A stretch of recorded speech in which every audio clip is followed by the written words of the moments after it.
Frank, I wasn't technically trespassing those times I went onto the site, by the way. We're now live. Forget you heard that. Hello, I'm John from Broadsheet, and this is the 16th in a series of shows looking at the Mother and Baby Home Commission of Investigation report. We're joined as ever by student campaigner Breda Murphy, adoptee advocate and activist Union Duffy, and lawyer Frank Breheny, whose father was a Tuam adoptee. Good evening, Breda, Frank, and Union. Hi. Good evening, John. I want to go to, there's three things, if possible, we can talk today about. The first is the Institutional Burials Bill debate during the week. And the second is the report that the three of you guys have put together. And the third thing, the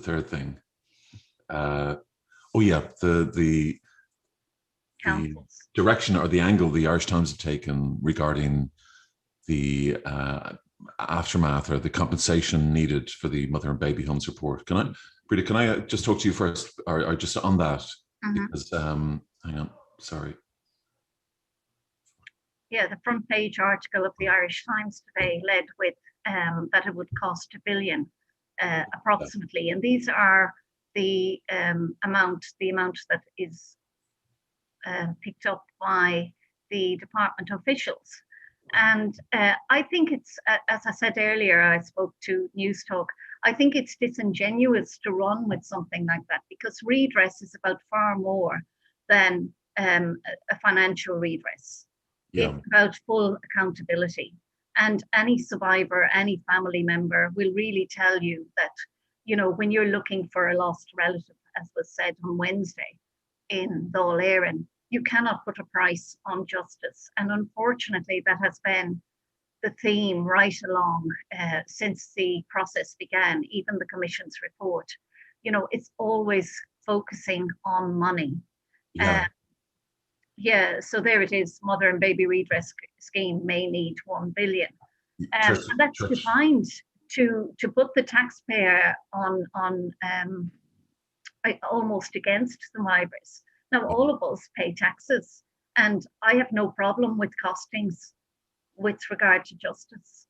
And I think that, you know, we should have a conversation about the headlines that are designed like this to cause, that are sensationalist. You know, they're not dealing with the core subject, which is transitional justice and what that means to people who are affected and who have lived for years. Throughout successive governments that have been in place, I mean, they've never tackled this. Justice is also about full disclosure of all documentary evidence, whether held by state, by church authorities, by local authorities, by the GlaxoSmithKline, by anybody that has information should now support the investigations that are ongoing. Union, your thoughts on that kind of coverage about the Mother and Baby Homes? Well, there's a number of things we could bring into that, John. Obviously, there's no cost on justice as far as all the people affected would consider these issues. I know that the general public, the taxpayer, would be extremely interested in to see what the costings are going to be.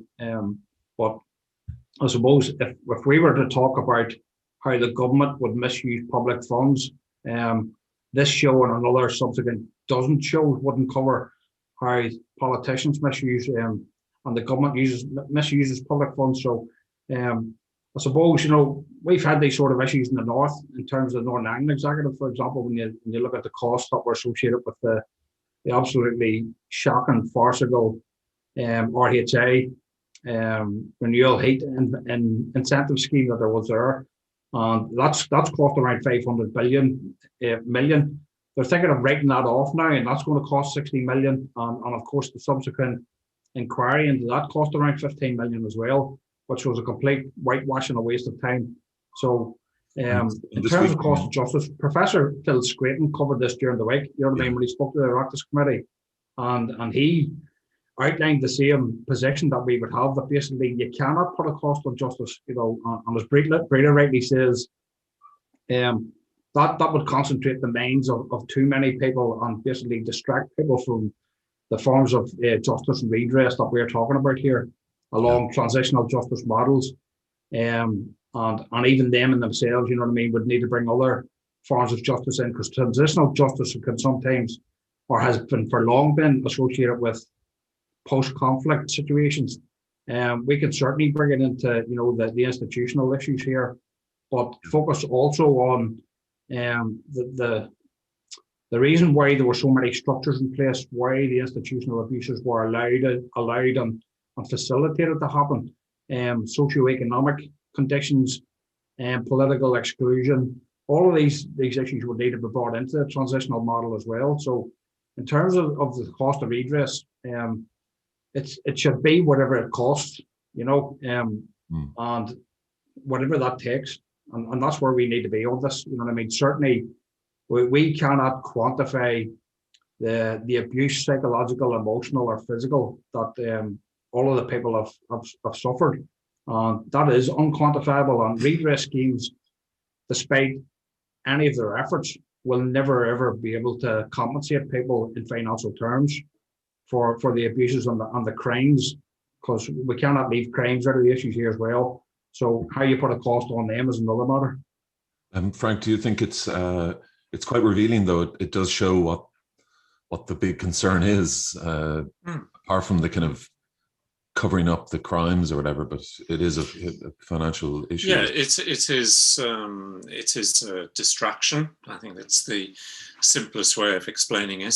Ewan has touched on what I would have said anyway. You know, Phil Scranton, excuse me, the other day was making the points about the fact that you can't put a price on these issues. But as we'll talk about in a short while, one of the things that struck me when we were putting together our joint report, and we were talking about this issue of financial redress, it caused me to look at the past schemes, and knowing what I know about, for example, with the Magdalene Pass scheme, by talking to the survivors of that particular horror. The fingerprints on any of these financial schemes are those of the lawyers.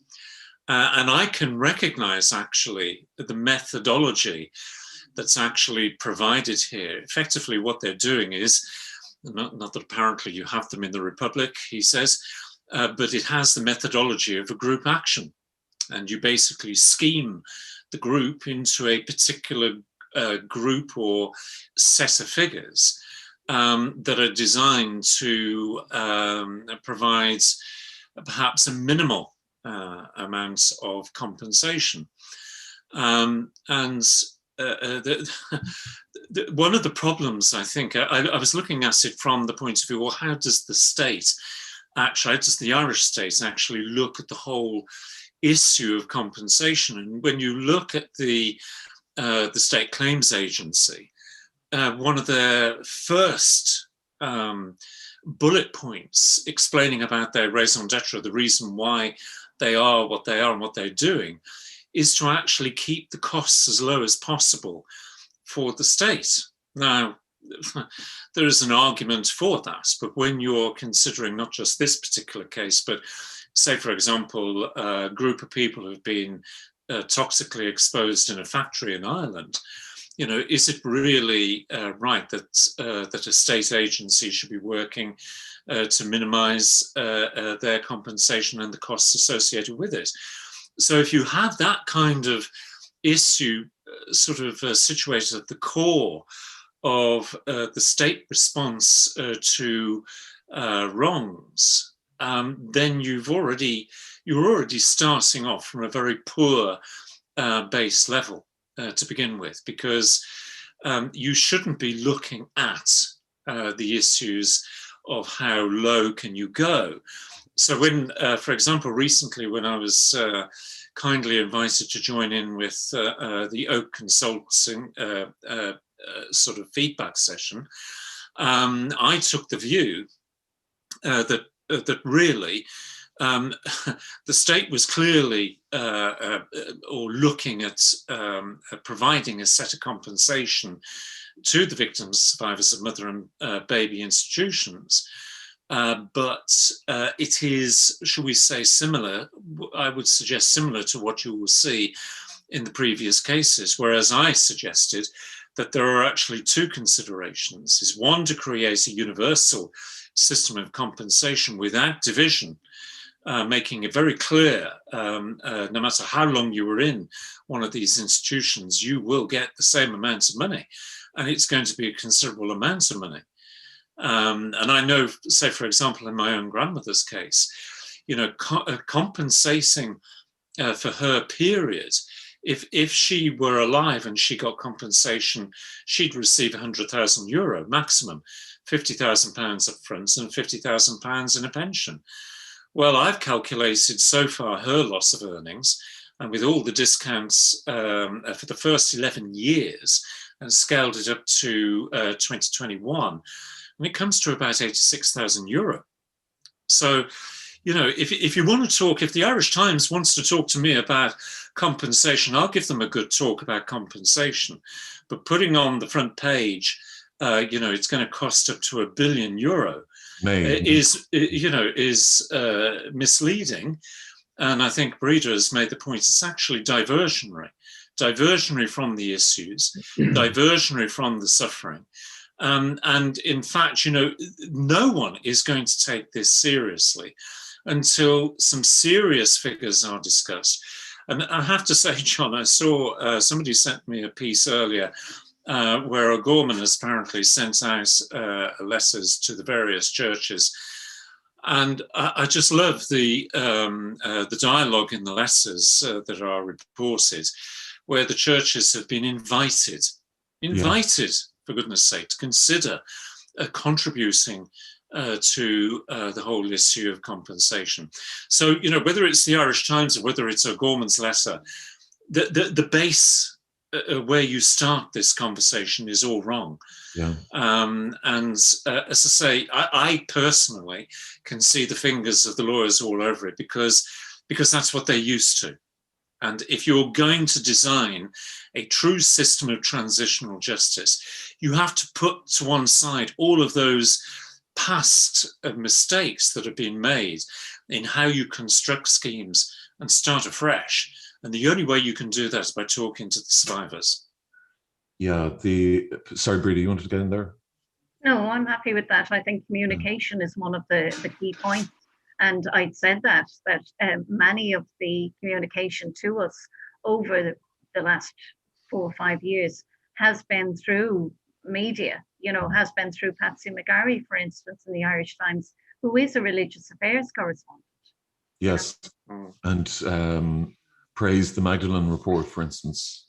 I know. And the angle today, it reflects actually not just the Irish Times in my view, but also the fact that the indemnity deal that they did with the religious, the Irish government did in 2002, which means that they have to go with a begging bowl rather than demanding money from them.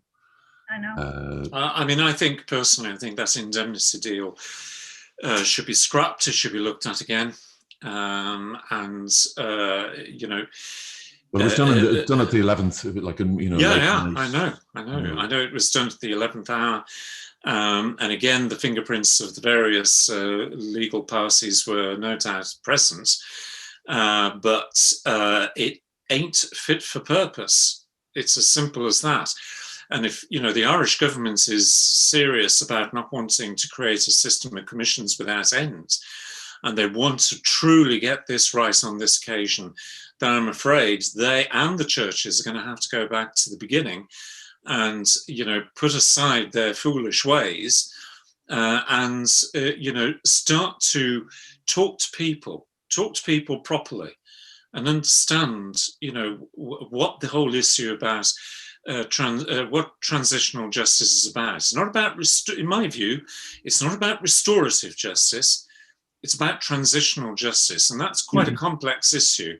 Yeah, quite a complex area. But you know, that's the title that fits the bill in these cases. Right. we're going to talk about transitional justice in a second. Just on this deal, then, the irony is that at the time, Micheál Martin, or rather about 4 years ago, Micheál Martin was interviewed about and was asked about the deal. And I'm just going to share this if you don't mind. Would you mind? Sorry. Yeah, the church, the quote he came up with. I don't know if you can see that. Can you? Yeah. Breda Frank. Yeah. Sorry.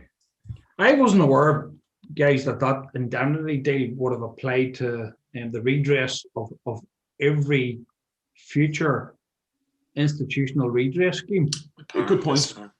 Good point. This is surely that deal was done on the basis of the Rand Commission. Yeah, I would have said so, but it's had a carryover effect, unfortunately. Could I just read out this bit here? It's from an interview Sean O'Rourke did with Micheál Martin in 2017.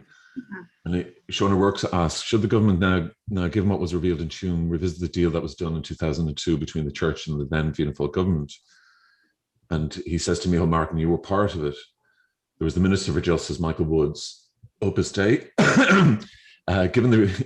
giving the religious orders a 128 million or 128 million pound punt indemnity. And since then, the state has paid 1.5 billion in restitution for the abuse. I'm not sure if the 1.2 billion as such as it was has actually ever been delivered. In fact, a lot of it hasn't. No. So Micheál Martin says, first of all, there's two elements of that. There's the payments to victims of industrial schools at the time, and the redress board that was established. That would have to be established irrespective of any deal with the church. This is what you were talking about, Union, I think. But then he goes on to say the church would never have been coming up with the 1.5 billion and the legal advice at the time. And I remember speaking to the late Rory Brady, who was Attorney General. He was appointed Attorney General after the indemnity deal was struck, by the way. He was adamant that the state would always be, because of its involvement from the inspectoral regime at the time in industrial schools, it was culpable. And so the choice was, sorry about this. And so the choice was, would you leave the victims waiting and those who were in, the survivors of the industrial schools, would you leave them waiting, or would you allow them to have to go through the course for years to get their justified compensation? Are you saying that it was the best deal that could be done at the time? Martin goes, no, I'm saying it was the most humane thing that could have been done in terms of the redress scheme. Sorry, I hope I haven't confused everybody there, but. Well, no, I mean, all I would add to that is, maybe there is, being generous, maybe there is an element there where they felt at the time that they needed to deal with victims and survivors quickly. But they didn't even get the money up front, No, I appreciate that. Sorry, I've got something going on my screen here. Just bear with me a second. Yeah, I'm back. It does strike me if government legal advisors are saying, well, the government is culpable, that any law officer would know that's only part of the story. And if the government wanted to actually progress the matter, yes, they could take the decision and pay out all the victims and survivors, but then launch a claim directly against the church bodies and then take them to court for recoupment. And they could have done that, I suspect. So it seems to be a little bit, it's a legal phrase here, John, cack-handed in the way that they've been thinking about this and approaching this. It's all almost like they're a band of brothers together, and we all have to travel together at the same speed, with a few crocodile tears thrown in for us. But I think Micheál Martin's logic was obviously responding to his legal officer's comments was flawed. Yeah, I think time will continue to show that. Also, his assessment of their wealth is very understating the obvious. I mean, they're billions of land alone. Yeah. Sorry, Breda. The Attorney General wasn't appointed at the time, the person he quoted. No. So he was quoting after the event, and it's like, Mm. you know, they're making it up as they go along. But all the time at the back of this are survivors who desperately, and I spoke to one when we were talking about redress because she wasn't able to attend. And she explained, you know, with Oak Consultancy, we had a meeting with 12 of our group members. And she explained to me that when she desperately needed help, when she was rearing a young family, she didn't have help.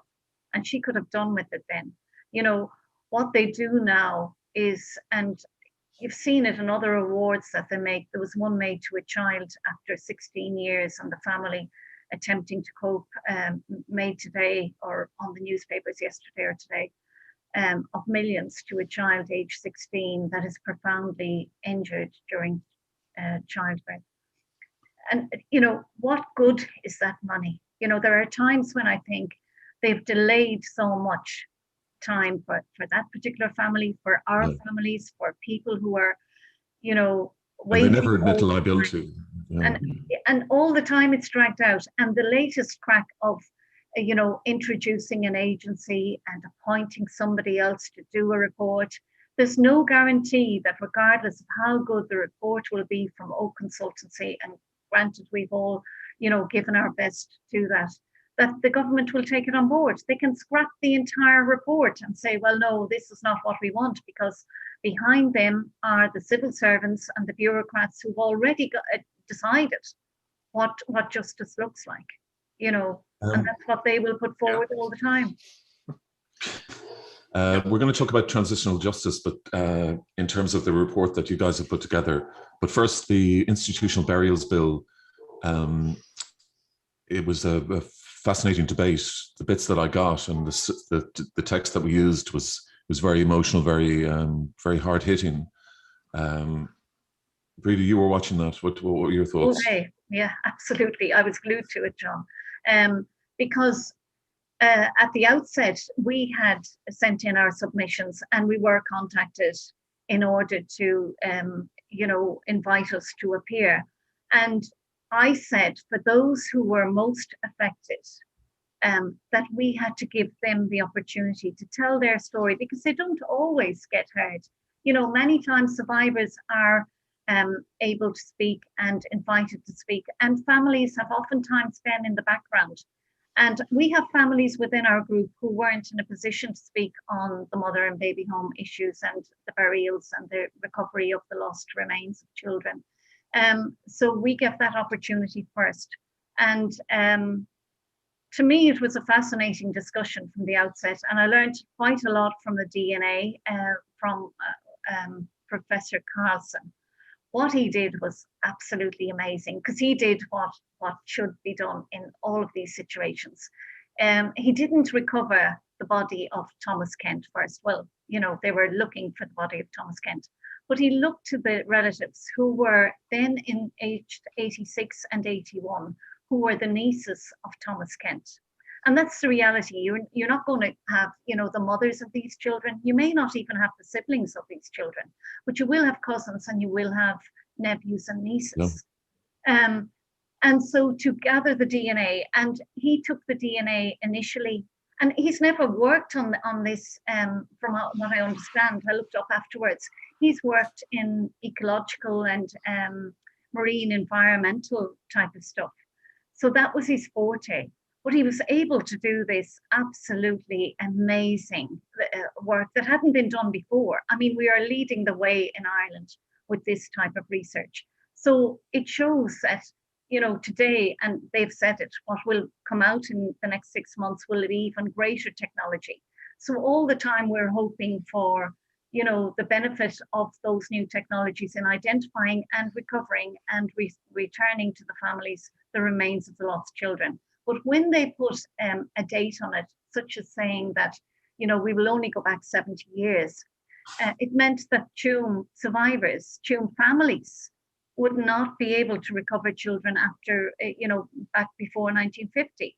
So like you cannot do that. If you're basing it, you need to do it from the foundation of state. So that appeared to come in that, you know, they agreed a lot on that. But I was really taken with Sean Sherlock as well, because he spoke on, I think it was Drive Time, and he said that he felt that the Oireachtas committee, and he would leave it to his committee members and fellow members to invite the minister in to explain the role of the coroner and that being disapplied, and how important, from all of the testimonies, practically all that had delivered, spoke of the importance of the coroner. You have to remember there were 427 submissions. It is really topical, and nobody can understand why the coroner could not be there. We have deaths of children, thousands of children, 19 mothers in Besborough whose remains have not been recovered. And I just, Breda, just on in terms of, but basically what's happening is there are mass graves all over Ireland of people from the mother and babies homes with remains there. Only one has been really identified, the Tuam one. Yeah. There's a lot more. Now, what they want to do is set up an agency rather than a coroner going in, an agency to oversee all these burials and exhumations and conduct no inquest. Yeah. And that's it, isn't it? I mean, that's the situation. Yeah. And the agency doesn't have a coroner on it. And the agency is responsive only to the minister and the state. And the minister and the state are given extraordinary powers. So at any time they can intervene as well. And 70 years is the cutoff date as well. That's the 70 years. Yeah. And the other point that came across, we have never engaged with Niamh McCullough. She's not approachable or contactable. I've looked up to see where we could contact her, because she Who is Niamh McCullough? Oh, she is the lead archaeologist who had done the test excavation in Tuam previously, and who had taken the remains for carbon dating, and they were able to date those remains from the period of the home. The children, the remains taken were from 35 fetal weeks to 3 years. And then there was shock horror, when the government found out that, oh God, these dated from the home. But really, we knew that they had to come from the home. And they were in one particular chamber where there was some water damage, and there are 17 chambers in total, and the only way to get into the chamber was from the top. So it looked like the remains were dropped in. So now they're commingled, and the questions we would have had for Niamh McCullough would have been along the lines of where are those remains today, what they took from there, and how unresponsive that aspect. I mean, for anybody who has a family member there, one would have thought, and this is again back to transitional justice, that they will be informed at the same time of government, and that there would be a route of communication that would be respectful of their position. But that has never happened.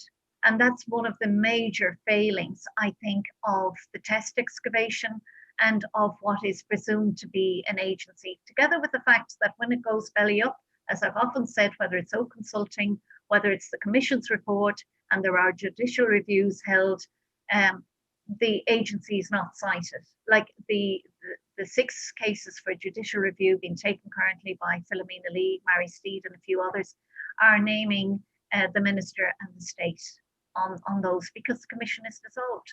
Yeah, and so without accountability. Yeah. If you were to find out the burial site in Besborough, for instance, and you went to the coroner in Cork, nothing would happen. Well, it's precisely the same as what happened in Tuam. Yeah. The coroner has jurisdiction over the area. It is unclear as to why and granted, for any coroner to take on a role that is 796 children, you need a team of coroners.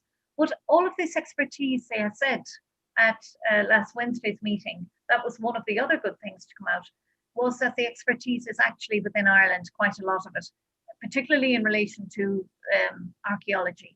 Yeah. Like, look, even this week, the tomb found in Dingle. I know. From the Bronze Age.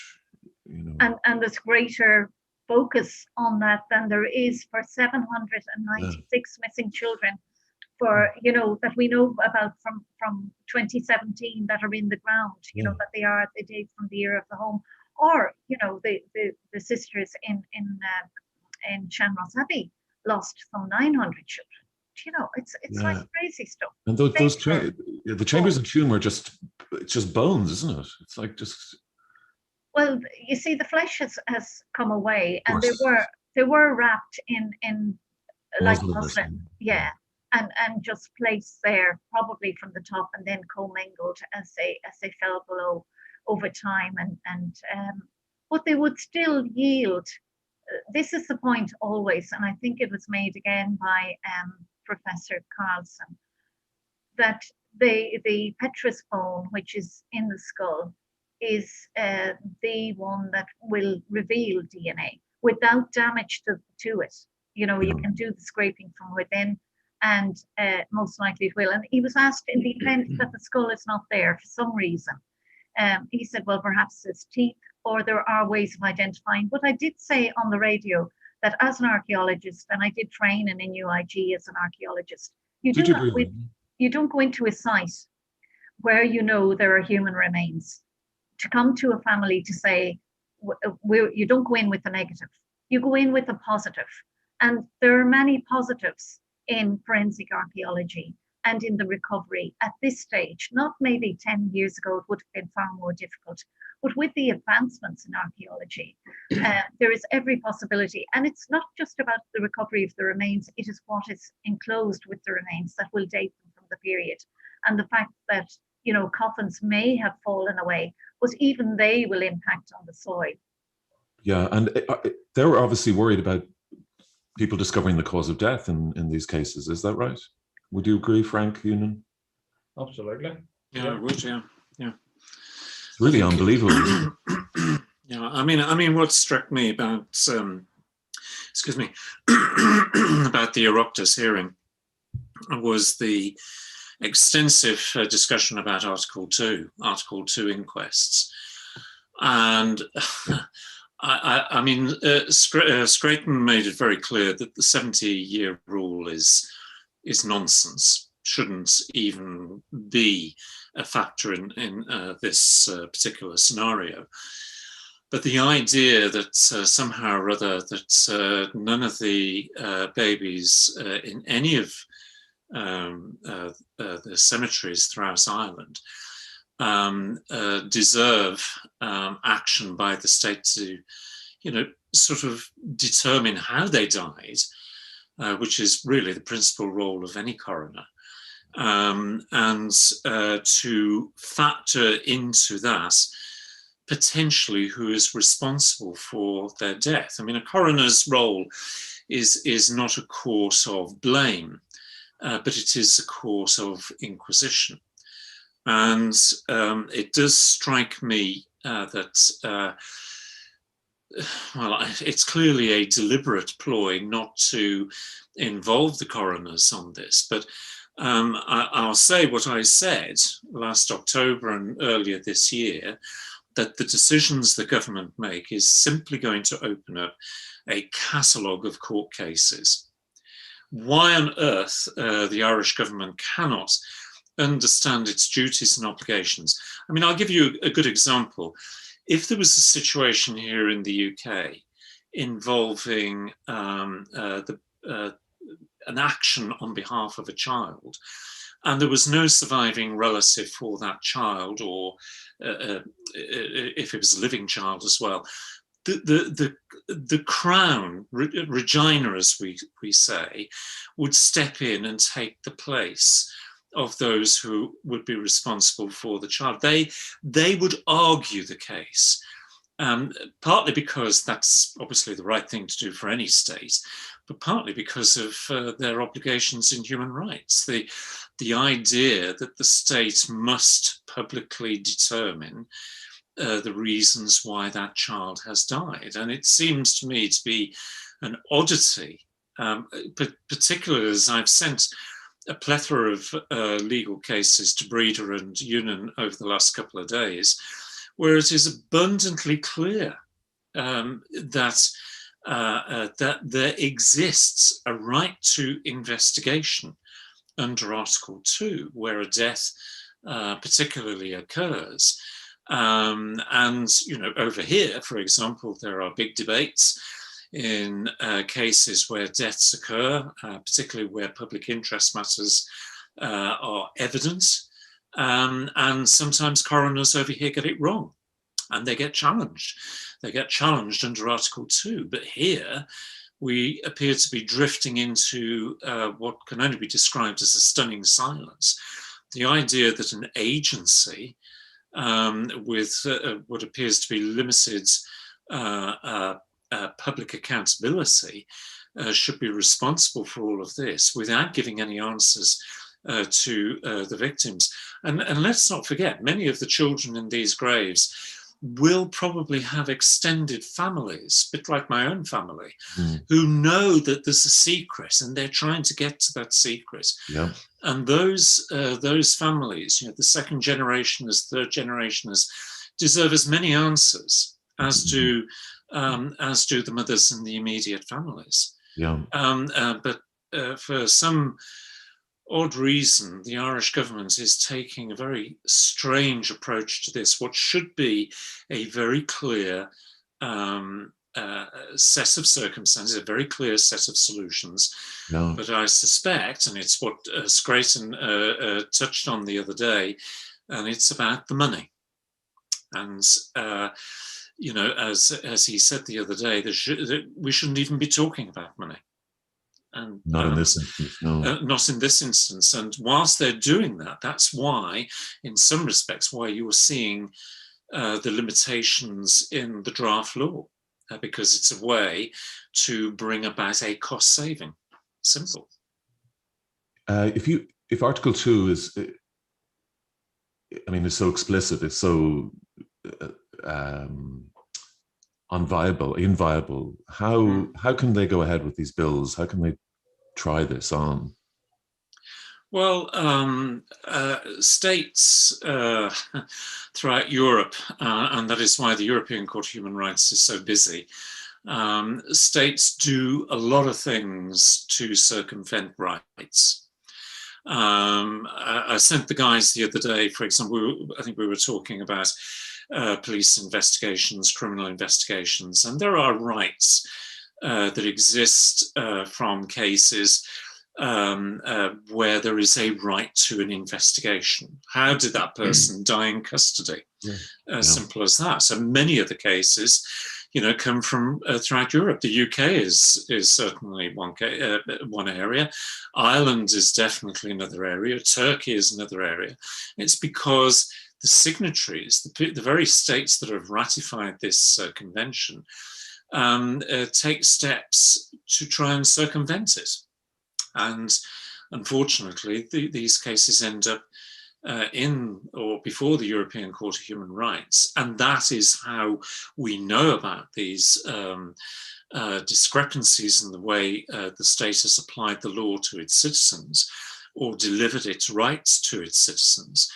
And, it's not too far a push if they have their way and this bill goes through without the necessary amendments. You can foresee after people have exhausted their remedies or potential remedies for the Irish courts, they'll end up before the European Court of Human Rights. Yeah, and that'll be in the end more expensive and more. Yeah, absolutely. It'll take some time. Yeah, it would take time. Yeah, we could be looking, as we're sat here, we could be looking at 10 years from now. Ewan, what about the Northern Ireland? There's burial grounds there. I know you believe there's one in Marion Vale in Newry, where you were born. What are your thoughts on John? There are like too many other institutional grounds. There are a lot of anomalies and concerns we have about Marion Vale, like other, the Magdalen Laundry and Derry. And other places, the Northern Ireland Academic Report in January as well, there highlighted the massive discrepancies that there is between the burial and the death registers. Yeah. So we know about the mass graves. These are existent, these are recorded, these are well-known mass graves in Milltown Cemetery. that a lot of people, a lot of the audience that are potentially listening to this show here now will not know of. In terms of the limbo babies, there's an underestimation of maybe 11,000 remains in Milltown Cemetery alone that have not been fully investigated. You know what I mean? There are all sorts of cases, campaigns in the last 5 or 6 years where families are trying to determine exactly where the remains are of their loved ones. I know a birth mother who was in the Good Shepherd Convent at the top of the Armour Road, Belfast, who was forced to accompany another birth mother to Milltown Cemetery with their dead baby. The baby was handed to a guy who basically, in crude terms, just basically threw the baby into the bogland. And that's what that woman, this birth mother, tells me that that's one of her most outstanding memories. So she had her own child taken off her, but she says she'll never forget that to her dying day, what she was forced to do in accompanying, escorting that other woman. And you know what I mean? This has been highlighted time and time again. There was reports at the time that the underpass that was being in Belfast a number of years ago at the Grosvenor Road and Falls Road, which is basically an underground passway going into Belfast there, that when it was originally built, and there was a massive flood of rain shortly after it was built, that a lot of bones travelled down from the Bog Cemetery, which is very, very close, had made their way down into the flooded part of the underpass. So there's a lot of outstanding issues here, you know what I mean? And we have to talk in context of an all Ireland, 32 county atrocities here. That's the only way that we have to approach these. But you know what Frank and Breda have already alluded to here. What you're talking about here is the government basically doing its very best in determined strategy to make sure that there's very little justice, where there's going to be an investigative process. So taking the coroner, for example, out of this proposed inquiry into, you know, the Burials Act and constituting an agency with no coroner involved, Phil Scraton outlined the fact that the coronial system as it stands in the south of Ireland isn't fit for purpose. So certainly when we're talking about the number of coroners that would need to be involved, we would definitely encourage and advocate that there be a lot of external adjudicators come in to oversee every single aspect of what needs done. But in terms of the investigations, you know, the coroner obviously would be a big part of the investigation. The discovery, the disclosure, the identification of the remains, all leads into further aspects down the line in terms of how people will try and trace their loved ones. And, you know, because of the intermingling of the bones, for example, in Tuam, some of us would argue in a cynical way that maybe when Niamh McCullough went into Tuam over 4 years ago and actually disturbed what was there, that has increased and expedited the process of degradation and disintegration, where the water table is now rising. So the likelihood as every single day goes past and the length of time that has taken, I mean, it's off the scale. I would say if there's a lot of external UN international bodies looking into what was actually going on in Ireland, they'd be absolutely flabbergasted at the length of time that it's taken. The fact that it's never been declared a crime scene.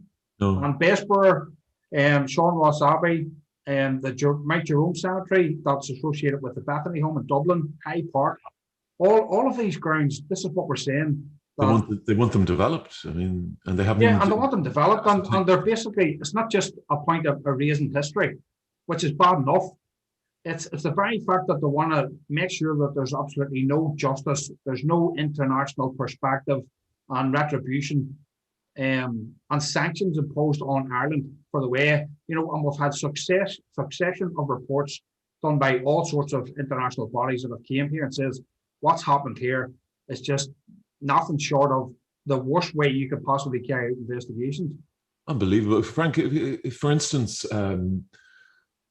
somebody in England believed that their parents or their mother was buried in the ground in an English, you know, a churchyard or whatever, there would be procedures, wouldn't there? I mean, for that. Yeah, I mean, I mean, apart from anything else, one of the common features, and it appears sadly my grandmother was a recipient of this. That many women and children, by the sounds of it, were not placed into containers as required by law.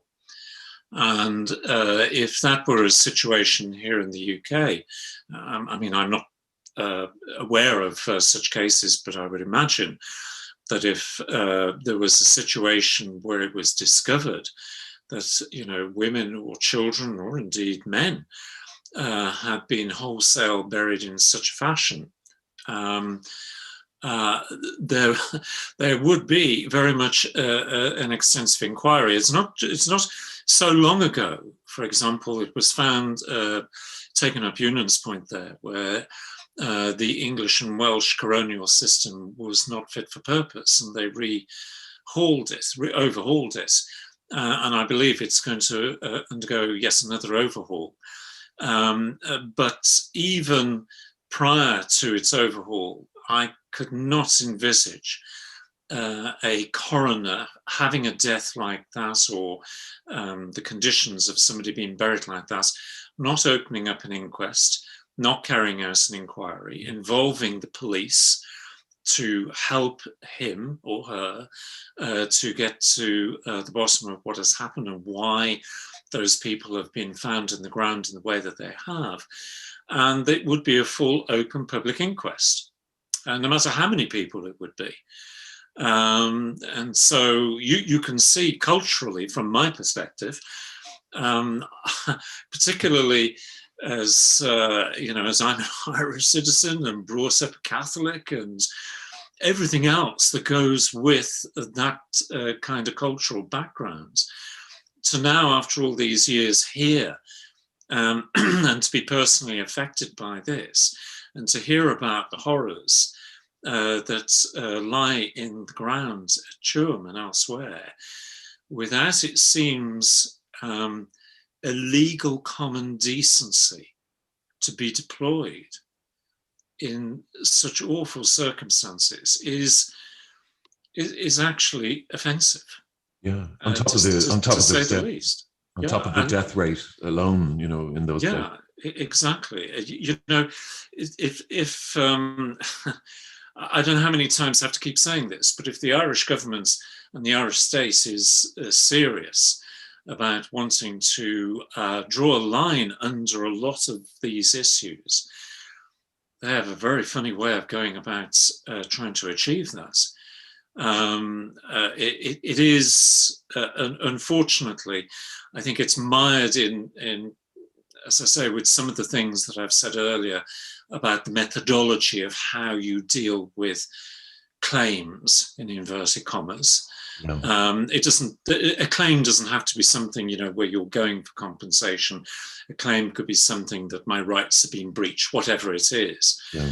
But, to allow this obscenity, if you like, of not involving a coroner on something as wholesale as this is something that I personally would urge the entire cabinet of the Irish government to sit there and to examine their consciences and to come up with a much better plan than what they've already come up with.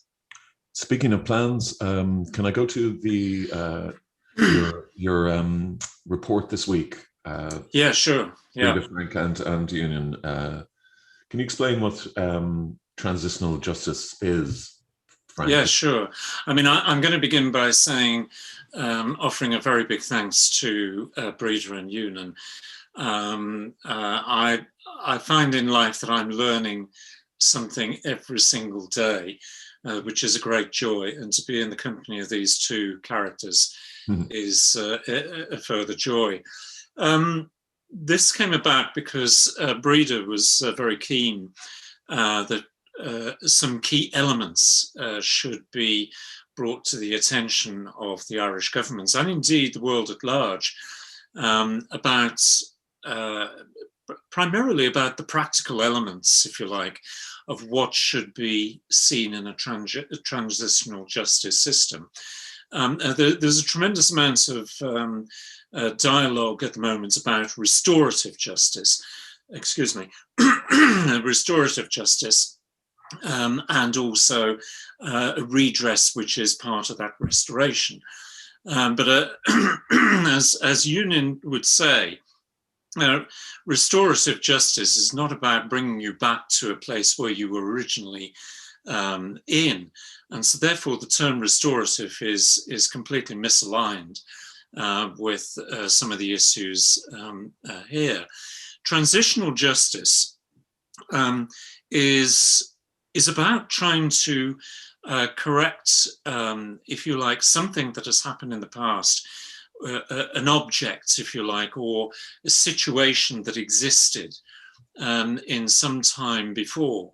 And, you know, when I look at this particular situation, back, 100 years ago, we had, I think, two competing situations developing. We had, in the first instance, we had the Declaration of Independence and that document, which is, in 1916, which is a very, for me, as a lawyer, it's a very interesting document because it sets out a lot of issues about equality and about making sure that whatever happened in the past, it was going to be different. This was going to be a new Ireland. But the competing aspect of that was the desire by the church and indeed people like De Valera to create an Ireland that was going to be very distinct and very unique amongst the nation states of Europe. And there were the two competing factors. And one of those arguments won. And it was the religious De Valera arguments that won about creating, if you like, a Catholic state on earth, which would be held up as a model. Now, that is when, from where I sit, if you're looking at transitional justice, you have to understand what were the conditions that existed at the time. How did they actually get to that particular point? As I say, there was one very clear winner in this. And okay, so there were elements that were carried over from British rule. But the issue here was that the Irish state in its infancy had the opportunity to completely change direction. And within that discussion, there was a tremendous amount of conflict on the design of the Irish state. And that design, the winner of that design, created many impacts and conditions for many people in Ireland, particularly women, who are not affected by the Magdalene story. And that is how the state was formed, and those conditions, those factors, delivered what we know today, what we're talking about on this program.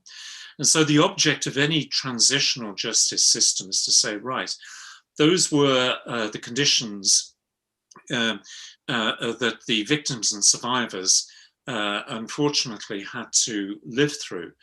And what we have now got to do is to create the conditions where we bring about a justice to them for all of the wrongs that have been committed.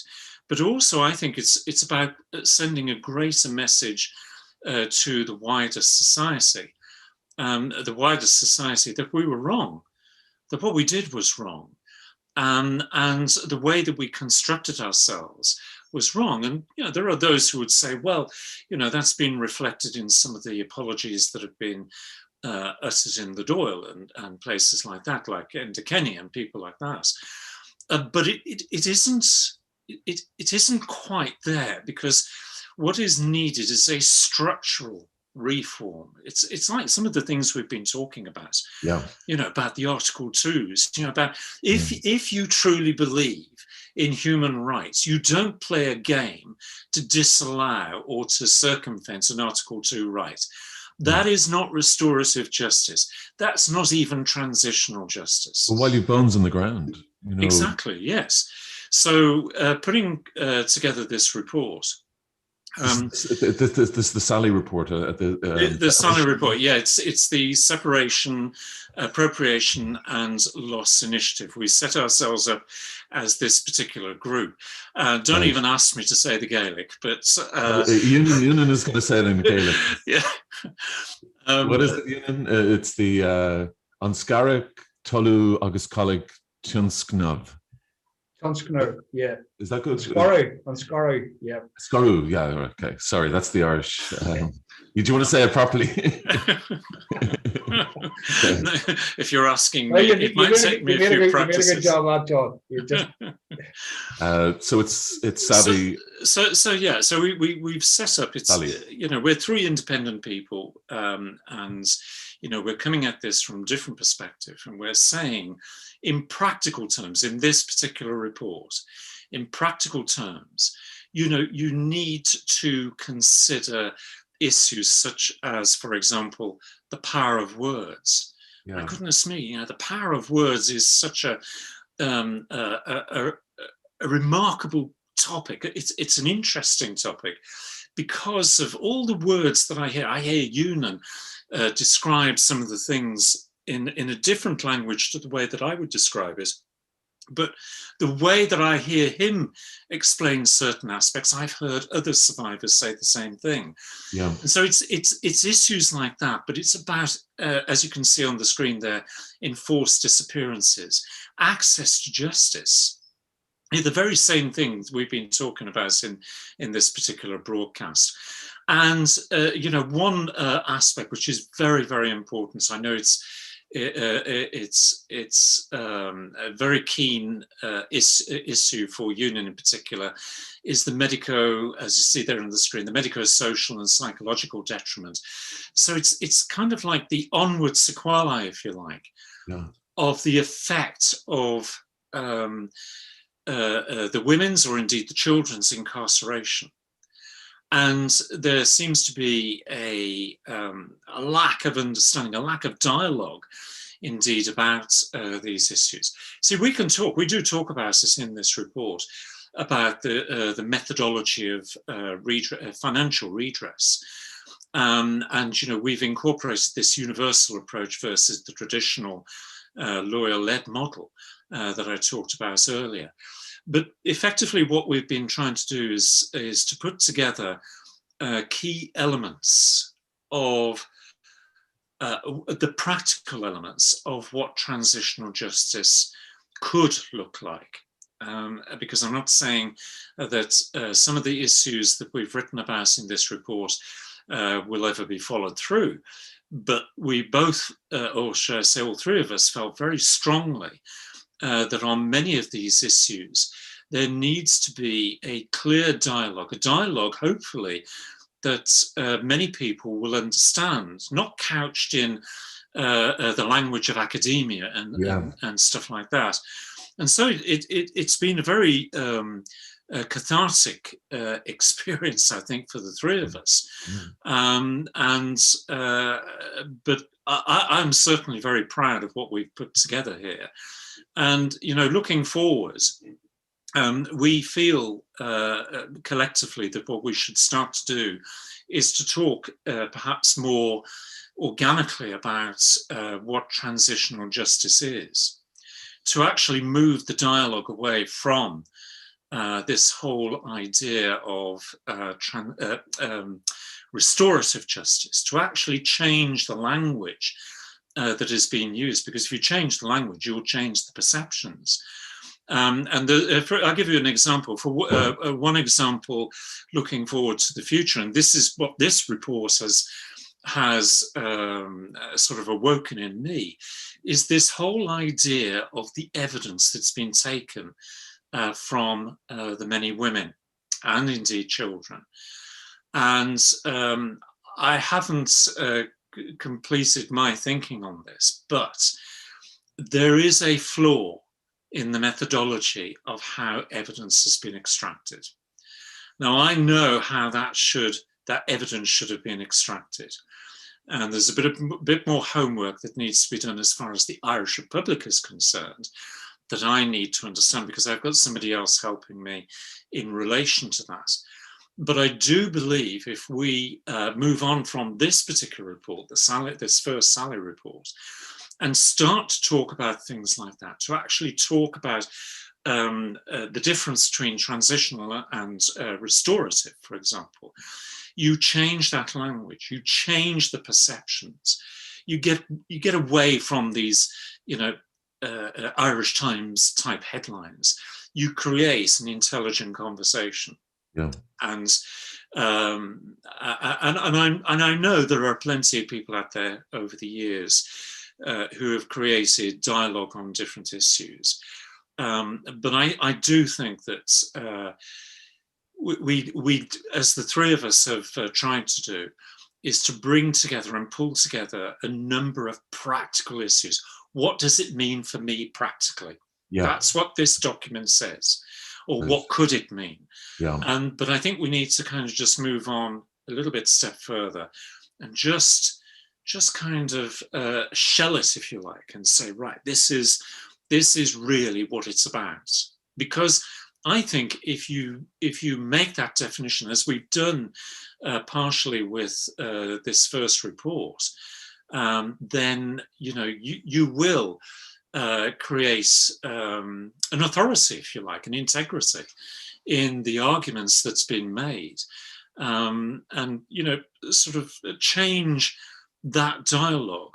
Maybe not immediately with ministers or indeed civil servants, but at least there's a record. There's a record there of the kind of issues that affect that not just affect the three of us, but affect many other people.